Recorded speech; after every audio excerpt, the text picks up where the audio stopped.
in the bush, you could see this image of someone taking a picture of them. From a different angle. Yeah, from a different angle. It was my husband, Luis, and Angel. They're facing the house.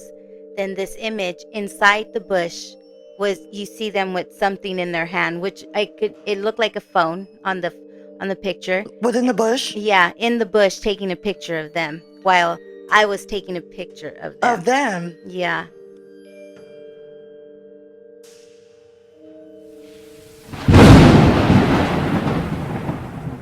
Hi, my witches and norms. Welcome to WitchDarkTales podcast. We're your host. I'm Moon Witch. I'm Miguel. And today's guest, we have Beatrice. Hello. Please. Thank you for joining us. Thank you for having me. Now, within this podcast, we're going to be talking about her experiences with the paranormal, and also she's a sensitive, or others will know as a psychic. Yes. But before we get into the podcast, views discretion is advised. Everything we talk about is just pure speculation, strong adult languages, and images that might disrupt the viewers. But with that being said, let's just get into the podcast. We did meet her actually on TikTok, huh? Yes. And we've been sharing a lot of scary stories with each other, which I love. And then we became friends. Yes. We even have like a Snapchat of a group with all of us. Yeah. Can I tell them that you're also a psychic, or if you don't know, which is a sensitive? Yeah. So can you tell us a little bit about that?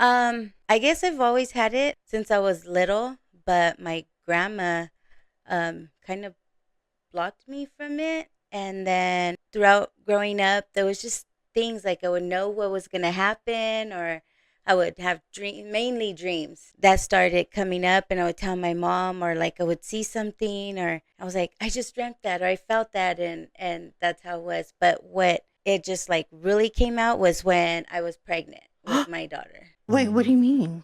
Dreams, or feeling someone's energy, or being able to like tell when someone was sick, or So you things like became that. stronger pretty much. Yeah. So That's pretty cool. premonitions and stuff were stronger when I was pregnant. Oh my God, that's so cool to have like ability. Yeah, it has its ups and downs. It's good and it's bad. Yeah. If you don't mind me asking, what's the bad part? Do you see people pass away like that? You don't? No, I'm glad I don't. Oh. I'm pretty sure. Yeah. The worst thing I think is the voices, when I would just constantly hear like people just whispering, talking, and it comes and goes. Like I learned to block it out more now, but it's just like constant, like you hear it like that, and it would just toss and turn, and started saying prayers and stuff like that, so they could go like mellow down or go away. You're not okay. You're not scared. You don't get freaked out. Like you don't think it's the D word. Oh, you know, I'm not saying no, it is. no, I'm not saying it is. They have been. There's times, and I do get the chills, and I know when something's negative or something's about to happen. And there was a situation when I was younger. Do you remember that lady here in Fresno that they killed her to take her baby? Margarita. Yeah, Flores. Yes. Yeah, my nieces and nephew's mom and Kat are best friends through high school and everything. And so Kat was the one that helped her mom, and turned her mom in, basically. And there was a house party at her house. And this was after, like, the whole situation happened. She stayed with the home. And I just kept getting this weird feeling. And I kept hearing, like, popping sound. Like, and I thought, like, when your earrings, like, you're like this, I would do that. And I remember telling my friend, I got to go. Let's go. And he's like, no, let's just stay. I'm like, something's up, he's like, nah, it's cool. And it was cool. It was a good party. And that's how she would make her money for rent and all that, because she would charge and people would go. It was well known. Wow. Yeah. And so I remember telling him, I'm leaving. If you want to stay, go ahead and stay. And as I'm pulling out, when I picture it, it reminds me of the way in movies, like you see people passing by and they're just looking at each other. That's how this scene reminded me. And I'm leaving, I'm reversing, and I see a car coming in, and I'm looking, we're just looking at each other, and I just see the dude pull a mask down. Was this a vision? Just the feeling something was going to happen. Yeah. Seeing the car come in and seeing the car full of guys, I took off. I remember probably about 2-3 in the morning to get a phone call to my parents' house. It was a friend of mine saying that after I left, like someone showed up and shot up the whole party. Wow. Yeah, so it was just my instinct or like a gut feeling like that. Like things. And then you were saying something about Annabelle? Yeah, so you know how Annabelle in the movie was a big thing? Well, Annabelle was in the museum, right? Yes. So it was in the museum. It was held there for a long time. Lorraine and what's the other person name? Ed and Lorraine, they passed away. They passed away? Yeah, a long time ago. Yeah, a long time ago. Oh, But by the way, I guess it was given to the. Well, I remember that it was given to the son-in-law. I don't remember who it was given to. I think it was the son-in-law. Yeah. I think the son-in-law was in charge of the place. So I guess he decided to take Annabelle and travel around pretty much the whole country. Like a circus act? Yeah. Circus right act. now, she's in Texas. This weekend is a psychic fair in Texas. But 2 other places that she's been in, one was in Louisville, and I don't remember the other place, but one place that she was in, 11 inmates escaped from a prison there. And then in another state, plantation burned down. Oh, yeah. I saw it on Instagram. Yeah. Wait, so I'm not familiar with like possessions and, you know, those terms. But why is Annabelle being moved around if she's supposedly possessed? Or possessed can possess? People are stupid. Yeah. Supposedly, I guess they're, putting hot holy water, blessing it before they move it and after they move it. So it's like a before and after thing that's supposedly there. Was the glass ever open when they were moving? That part I don't know. I don't know. It hasn't said anything about that. Why would y'all do that? Audio listeners and viewers? For attention, probably. I don't even know what to say. I'm just like, first of all, if something is being possessed or has a demonic being in there, you leave that thing alone. Yeah. Leave it where it's at. Like how Robert the doll, right? Yeah. Leave it where it's supposed to be. Yes. People. I would not. If they were like bringing the anywhere close here, I'm like, nope, I am not going to go see that. I'm going to do what you said. Buy 15 bottles or a container of salt and put it on the house. I'm going to make sure it's like this big, going in a circle like that, like a track meet. Like, you stay over there. Like, you don't. That's crazy. I didn't know that. Leave these damn things alone. Yeah. You never know what those. It's hard for me to say certain things on. Obviously, because we have to censor. Yeah. But leave those things alone. That's all I can say. That is crazy. Some people are crazy. Are you willing to risk your life? There's this video right now too that I saw on TikTok, and this lady has some scissors and the door's open, but I don't know. I don't think they would let her do that unless, I don't know, but she's like has these scissors and she's going around the doll like, what am I going to cut? You want your hair cut? And she cuts a strand of the doll's hair. And she goes, oh, sorry, Annabelle. And she puts the hair back on like the little dress apron part. And they let her. See, that's the thing. Why? I don't know if it's real or she just set it up herself, made a video or something to post. I feel like but why? Fake. Huh? Yeah, that's fake. what I was thinking. Like, it might be fake because why would they let her do that? Yeah, because them knowing that it's possessed, if it is the son-in-law taking care of it, he knows it is.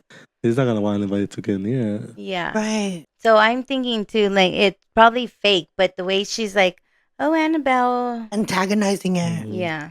Girl, that doll's gonna get you.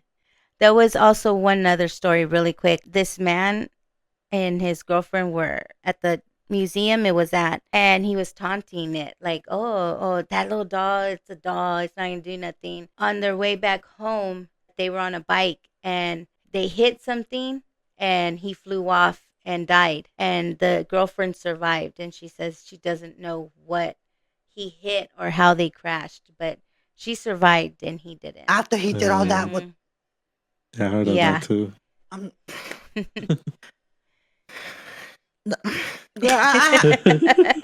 When I find out something that is the D word, and I find out that it's able to hurt somebody, I'm not gonna mess with it. Yeah. So if you're from Fresno, listen to this. We have Beatrice, who went to Kearney Mansion and did her own paranormal investigation, and she's gonna tell us the scary story. So we went to the investigation. Me, my husband, my kids, and some friends. A couple things that happened, but my husband and 2 of our friends were taking a picture of the house. Like, I was all, just take pictures, you never know. And so I took a picture of them taking a picture of the house. And then the side we were on, there was bushes. And in the picture I have in the bush, you could see this image of someone taking a picture of them. From a different angle. Yeah, from a different angle. It was my husband, Luis, and Angel. They're facing the house. Then this image inside the bush was, you see them with something in their hand, which it looked like a phone on the picture. Within the bush? Yeah, in the bush, taking a picture of them while I was taking a picture of them. Of them? Yeah. Scary. What do you think it was? Who do you think it was? I don't know who it was. Because, I mean, when we're there, of course, we didn't see it with our eyes. Right. But when we got home that we're looking through all the pictures, you could see. My daughter took a picture of one of the windows, like in the front of the house, up on the left side. There's a window upstairs, and you could see a blue orb in the window, which we don't know what it could have been because there was no like lighting or nothing. Because I have a picture of the house in the front the same time she took it, and she caught the lighting and I didn't. Do you think it was Mr. Kearney himself? I don't know who it could have been. Something. The creepy part. This is where I got scared because of what it is. When we went, we did take our dog Sage. My baby passed away in March, but rest in peace. Yeah, we took her, and she's a pit. We were walking back to the car, and she was like growling, and like just low key growling, but like looking around, like very. And then as we're walking, like the faster we would walk, the faster like it sounded like animals running, walking and running, and we would slow down, and it would just slow down, and you could just hear the. And then Selena's friend Angel, he's like, "What the?" And he's all, "You see those red eyes? You see those red eyes?" And Selena turned around, and when she turned around, Sage jumped to turn around and was growling, and then we could hear like growling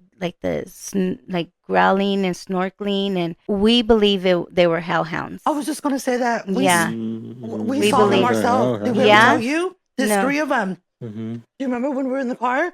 Being from Fresno, we always hear about Kearney Mansion. Well, we found out that there was hellhounds. And we went over there. We were just doing, taking pictures, Miguel was driving forward. It was me, Dee, and Sophia. We screamed, and he was like, "What's going on?" I said, "Oh my God, there's a dog out there." It was a white dog, by the way. Miguel was like, "I want to see one." So Miguel reversed. And then when we looked, we saw 2 more dogs. Mm-hmm. And all 3 of the dogs reversed and hid behind a tree. Mm-hmm. So there is hellhounds there then. They hid behind a tree. I've gotten different signals regarding hellhounds, but I'm creeped out by them. And that's not the first time we encountered hellhounds. Well, let me go back to Kearney Mansion. But the faster we would walk, the more we would hear them. I was freaking out, but I don't want to freak out because my kids are older, but still, and then I was like, oh my gosh, because I've heard different things. And then there's a show I used to watch. And so hellhounds on there were bad on this show. But then I've seen that hellhounds are protectors of the Sixth Sense world. Oh. Yeah.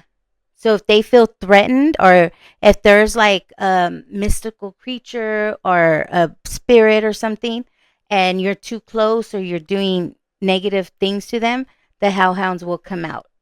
That's what I've heard. But then I hear that they're bad. Like they could tear you up. When they're the ones of the, how do I say it? From the spiritual world. Yeah, that will come and can attack you and drag you to where. A couple years ago, my husband and his friend were in the backyard, and where I live, it's weird because there's houses, and then in the middle there's an empty field, like in the middle of all the houses. And they were back there and they heard growling and stuff. Then they heard like something hit the fence, and it was like, what the heck? So they like got on the ladder to look, and they saw red eyes and heard the growling.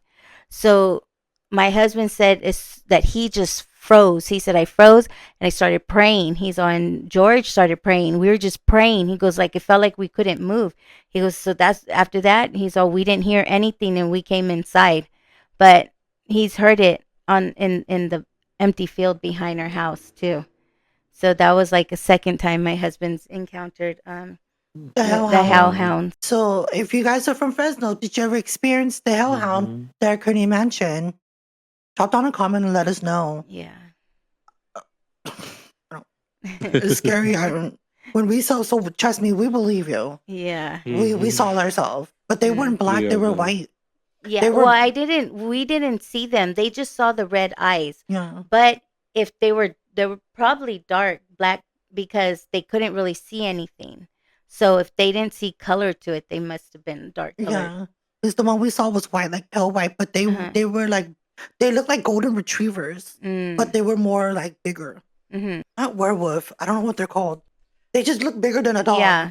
But you can tell it was like 3 animals. And we were like, 3 dogs? Yeah, that's what they come in, 3. Yeah, I don't know why. Like, there's things like I see or feel, and I don't know, for whatever reason, I don't look it up. I just like try to figure it out, or like once in a while I do look something up when I'm just like cannot comprehend. Just in case. Yeah. You got to be prepared. Yes. Knowing the paranormal and the unseen world, now even more than ever, we all have to be careful whether it's physical or beyond the physical. Yes. Anything's possible. Now, before we end the podcast, what do you have to tell the audio listeners and viewers about what we learned, or any advices about the paranormal, or any just in general to, give them information? I would say when you feel something's off or something's unexplained, say a prayer. My first thing to always say a prayer. Ask God for help, protection. I always ask for God's help, God's blessing, protection, all the angels and saints, because I am Catholic. Put your precious hands upon us. But for the most blessed protection is the help of God. Always say a prayer too. Which always works. Right? Prayer always works. It's always helped me. And not just for the other side, for everything. Prayer always works. Always gotta have faith, strong faith to it. Yes. Very. And then what about you, Miguel? I probably said this already, but I would say, be aware, have an open mind. There are things out there we don't understand or what's going on, but just, I guess, learn. Yeah. I know people are like, how do you do it? I'm like, I don't know. It just does. It just does. And there's times my kids will call me, Mom, this, or Mom, that, or I'm like, okay, say a prayer, light your white candle, ask for protection by, light your protection oil, light your protection incense. Yeah, I always have protection incense and manifestation incense and copal, myrrh, and frankincense. Those are, I always have those. Go-to. Yes. Go-to. Yes. And then for me, I always say this too. You don't judge somebody about their experience or whether they have abilities or whether they went through these paranormal activities, things, right? At the end of the day, you will never understand them until you're in their shoes or been in that situation. Yes. And so that's the only thing I have to say. But thank you for being here, Beatrice. Yes. Thank you for having me. Now, Thank you. Everything will be linked in the description box below. But with that being said, don't forget to follow, like, and subscribe. I think I just said the same thing. Viewers, for YouTube, it'll be every Sunday, and for audios, it'll be Monday. But blessed be everyone. Bye. Maybe we should go to investigations with them. I know we should.